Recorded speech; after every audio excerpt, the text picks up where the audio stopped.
The smell of lavender and antiseptic had become my world. As I carefully adjusted Thomas's pillow for what would be the last time, my sister-in-law Patricia barged into the room without knocking, her Louis Vuitton heels clicking against the hardwood floor I'd polished that morning.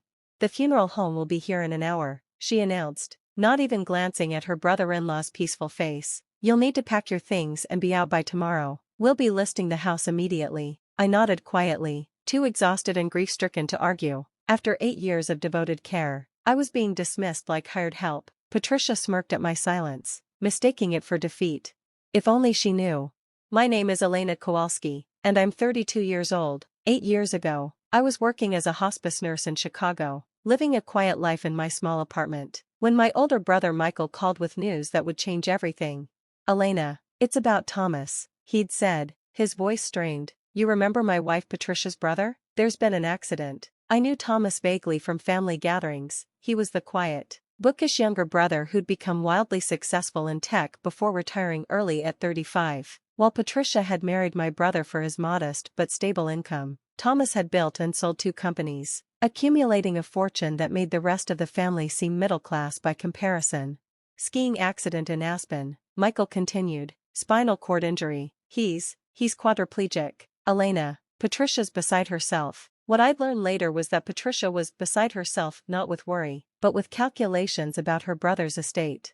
The family meeting was held at Thomas's house, a stunning Victorian mansion he'd restored himself before the accident. Patricia sat at the head of the dining table like she owned the place, with my brother Michael beside her, and their adult children, Brandon and Jessica, flanking them.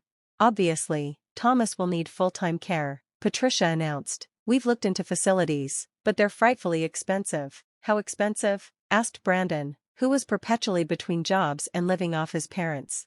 "Around $15,000 a month for a decent place," Patricia said, watching everyone's faces carefully. "It would eat through his savings within years." That was my first clue, the way she said his savings like she was already counting it. "Elena's a nurse," Michael offered hesitantly. "Maybe she could." "I couldn't ask that of family," Patricia interrupted with fake concern. "It's too much." But her eyes were calculating as they turned to me. I saw the wheels turning, free family labor versus expensive professional care. "I'd be happy to help," I said, genuinely meaning it, "at least temporarily, until you find a permanent solution." Patricia's smile was sharp. "How generous." "Of course, Thomas would insist on paying you something. Would $500 a week be fair?" I should have known then. A professional caregiver for someone with Thomas's needs would cost 5 times that. But I wasn't thinking about money. I was thinking about a man who needed help. The first time I met Thomas after his accident, he was nothing like I expected. Despite being paralyzed from the chest down with limited use of his arms, his green eyes were sharp with intelligence and humor. "So you're the sacrificial lamb," he said with a wry smile. "Patricia convinced you I'm a charity case?" "She said you needed help," I replied, adjusting his blankets. "What I need," he said quietly, "is someone I can trust." Patricia's been eyeing my bank accounts since the day I woke up in the hospital. That honesty set the tone for our relationship. Thomas was brilliant, funny, and refreshingly direct. He'd adapted to his new reality with technology, voice-controlled systems for the house, specialized computer interfaces that let him continue trading stocks and managing his investments. "I'm not dead," he'd say whenever Patricia visited and talked about him like he wasn't there. "Just paralyzed. My brain works fine." But Patricia treated him like a child, or worse, like he was already gone. She'd bring Brandon and Jessica bi-monthly, always with some new scheme that needed funding. "Uncle Thomas, I just need $50,000 for this amazing startup opportunity," Brandon would whine. "Uncle Thomas, Paris Fashion Week is so important for my influencer career," Jessica would plead. Thomas would refuse politely, and they'd leave in huffs, Patricia muttering about family loyalty. As months turned to years, I became not just Thomas's caregiver but his confidant, his friend, his connection to a world that had largely abandoned him. We developed routines: morning physical therapy, afternoon reading sessions where I'd turn pages while he devoured everything from quantum physics to mystery novels, evening movies with elaborate commentary. "You know what the worst part is?" he said one night after Patricia had visited to complain about her financial struggles while wearing a new $3,000 watch. "I made most of my money after the accident. Turns out being bedridden gives you lots of time to study market patterns." "They don't know?" I asked, surprised. "Why would I tell them? They already treat me like a wallet with a wheelchair attached." The family's visits became less frequent as Thomas remained stubbornly alive and alert. They'd call occasionally, usually when they needed something. Patricia would demand I put Thomas on speaker and then talk to him like he was senile.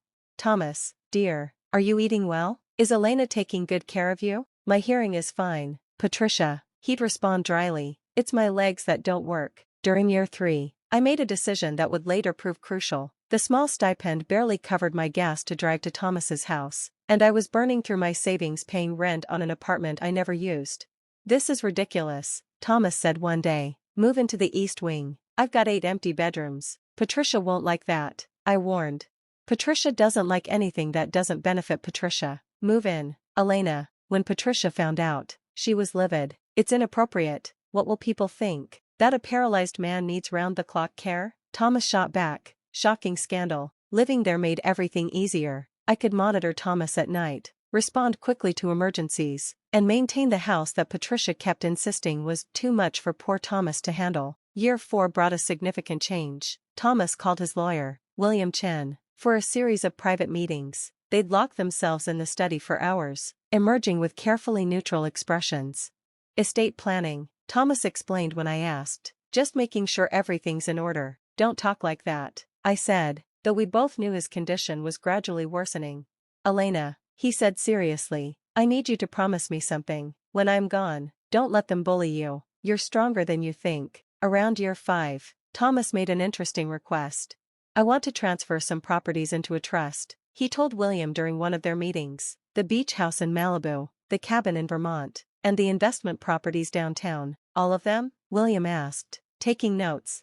"All of them. Make Elena the sole trustee." I overheard from the hallway where I was organizing medications. "Thomas, I can't." "You can and you will," he said firmly. "Someone needs to manage them, and you're the only one I trust." What he didn't mention, what I wouldn't learn until later, was that he'd also been quietly transferring ownership of other assets. The main house, through a series of legal maneuvers, was no longer in his name. Neither were several investment accounts, the art collection, or the classic car collection in the garage.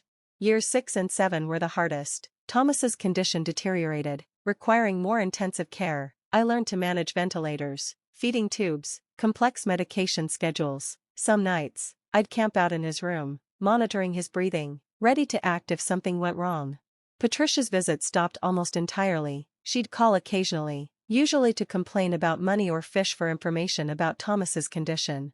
"Is he, still aware?" she'd ask hopefully. "He's sitting right here, Patricia. Would you like to talk to him?" "Oh, no, that's fine. Just checking on my dear brother." The only family member who showed genuine care was surprisingly Jessica. Something had changed in her, maybe maturity, maybe a bad breakup that gave her perspective. She started visiting monthly, actually talking to Thomas instead of at him. "I'm sorry about before, Uncle Thomas," she said during one visit. "The money stuff. I was a spoiled brat." "You were young," Thomas said kindly. "People change." "Not everyone," she replied, glancing at the door. "Mom's already planning what to do with your house." "Is she now?" Thomas asked with interest. "She and Dad have blueprints. They want to turn it into an event venue. Brandon's planning to sell your book collection." Thomas and I exchanged looks. After Jessica left, he called William again. The last year was a blur of medical crises and quiet moments. Thomas faced each challenge with the same dry humor that had sustained him throughout. "At least I'm consistent," he joked after a particularly bad night, stubbornly refusing to follow anyone's timeline but my own. 2 weeks before he passed, Patricia made a rare appearance with papers. "Thomas, we need to discuss giving me power of attorney," she announced. "For when, you can't make decisions anymore. My mind is perfectly clear." "Patricia," Thomas said coldly, "as is my opinion of your request." "I'm trying to help," she snapped. "Elena's obviously overwhelmed. Look at this place, it's falling apart." I bit my tongue. The house was immaculate, Thomas's care was impeccable, and we both knew what she really wanted. "Get out," Thomas said quietly, "and don't come back unless you're here to actually visit me, not my bank accounts." She stormed out, and that was the last time she saw him alive. Thomas passed on a quiet Tuesday morning, just as the sun painted his bedroom walls gold. I was holding his hand, reading from his favorite Tolkien passage, when he squeezed gently and was gone. I called the family, then sat with him until they arrived, saying goodbye to the man who'd become my closest friend. Patricia arrived within an hour, Michael and Brandon in tow. She walked past Thomas's body without a glance, already on her phone with a realtor. Yes, it's a 7-bedroom Victorian, original hardwood throughout. We'll need it cleaned out quickly. That's when she informed me I needed to leave, like I was an appliance they no longer needed.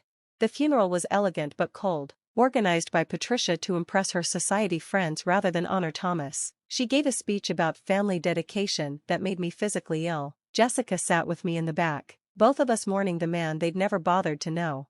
The will reading was scheduled for the following Monday at William Chen's downtown office. I arrived early, wearing the simple black dress I'd worn to countless medical appointments. The family arrived in a convoy of luxury vehicles, dressed like they were attending a gala. "Why is the nurse here?" Patricia demanded immediately. "Ms. Kowalski is named in the will," William said calmly. "Shall we begin?" He started with the small bequests, donations to spinal cord research, gifts to a few distant relatives, his book collection to the local library. Brandon actually gasped at that one. "Now, to the family," William continued, "to my sister-in-law Patricia, who visited me exactly 17 times in 8 years. I've kept a log. I leave the sum of $1,700. $100 for each visit." Patricia's face went white. "That's impossible." "To my nephew Brandon, who saw me as nothing more than a potential investor. I leave my collection of rejection letters from every startup I wisely chose not to fund. May they serve as a lesson in due diligence." Brandon slumped in his chair. "To my niece Jessica, who showed genuine growth and compassion in my final years. I leave $500,000 in trust for her education, available only for tuition and academic expenses." Jessica started crying quietly. "To my brother-in-law Michael, who allowed his wife to treat me as an inconvenience rather than family. I leave nothing but the hope that he finds his backbone someday." Michael couldn't meet anyone's eyes. William paused, shuffling papers. "Now, to address the bulk of the estate. Mr. Novak was very specific in his instructions. The house at 47 Riverside Drive is not part of my estate, as I transferred ownership 3 years ago to Ms. Elena Kowalski in recognition of her devoted care and friendship." "What?" Patricia screeched. "Furthermore, the beach house, mountain cabin, and 4 investment properties are held in an irrevocable trust, with Ms. Kowalski as the sole beneficiary. The various investment accounts totaling approximately $3.2 million were also transferred to Ms. Kowalski over the past 2 years as gifts, all properly documented and taxes paid." The room erupted. Patricia was screaming about elder abuse and undue influence. Brandon kicked a chair. Michael was frantically calling someone on his phone.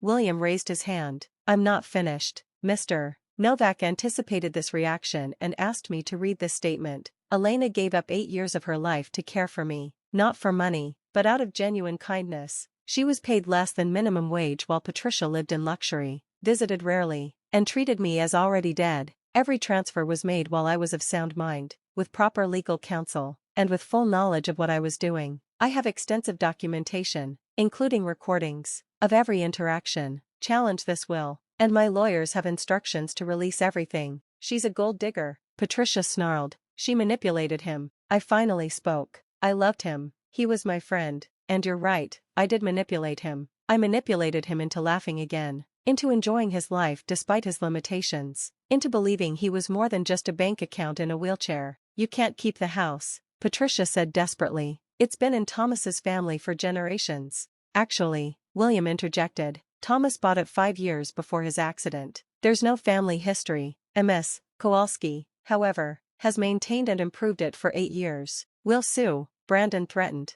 "With what money?" I asked quietly. "The money you assumed you'd inherit? The money Thomas made through careful investing while paralyzed, proving his mind was sharp until the end." Jessica stood up. "Stop. Just stop. Elena earned everything she got. We all know it. We just expected to profit from ignoring Uncle Thomas while she did all the work." "Jessica," Patricia hissed. "No, Mom, I'm done. Uncle Thomas saw us clearly, and we got what we deserved." She turned to me. "Thank you for taking care of him, for being the family we should have been." The aftermath was predictable. Patricia tried everything: private investigators, social media smear campaigns, attempting to break into the house one night. The security system Thomas had installed worked perfectly, but for every accusation, William had documentation, time-stamped videos of Thomas making decisions, medical records showing his mental clarity, recordings of Patricia discussing how to handle Thomas's money when he died. "I kept the house but changed things." the East Wing became a respite center for caregivers, offering free stays to those caring for family members with spinal injuries. Thomas's study became a library open to medical students. The fortune he left me funds research and support programs. Patricia and Michael divorced within a year, without Thomas's estate to fall back on. Their lifestyle crumbled. Brandon moved back in with Patricia, still chasing get-rich-quick schemes. Jessica used her inheritance to become a nurse. Inspired, she said, by watching me care for her uncle. I still live in the main house, in the room next to where Thomas spent his final years. Sometimes I roll his old wheelchair through the halls, remembering our conversations, our jokes, our quiet moments of understanding. People sometimes ask if I feel guilty about inheriting so much. I tell them about the night terrors, the medical emergencies, the 8 years of watching a brilliant man navigate a world that saw him as broken. I tell them about missed dates, lost friendships, the career I put on hold, but mostly, I tell them about Thomas, his humor, his resilience, his refusal to be defined by his limitations. He didn't leave me his fortune as payment. He left it to me because I was the only one who never asked for it, never expected it, never counted the days until I could claim it. I just wanted my friend to live as well as possible for as long as possible. The house is full of life now. Caregivers rest in rooms Patricia planned to turn into rental units. Medical students study in the library Brandon wanted to liquidate. The foundation Thomas secretly established before his death funds equipment for people with spinal injuries. And in the garden Thomas could see from his window, where I planted roses he could smell when we opened the windows. There's a simple stone bench with a plaque, for Thomas, who taught me that the greatest inheritance is love freely given. Patricia drove by last month. I saw her silver Mercedes slow down as she passed the house she'd already mentally redecorated. I wondered if she finally understood that Thomas hadn't disinherited her out of spite, but out of clarity. He'd given everyone exactly what they'd earned. She got $1,700. I got a home, a fortune, and the memory of 8 years with the best friend I ever had. Sometimes the universe has a sense of justice after all.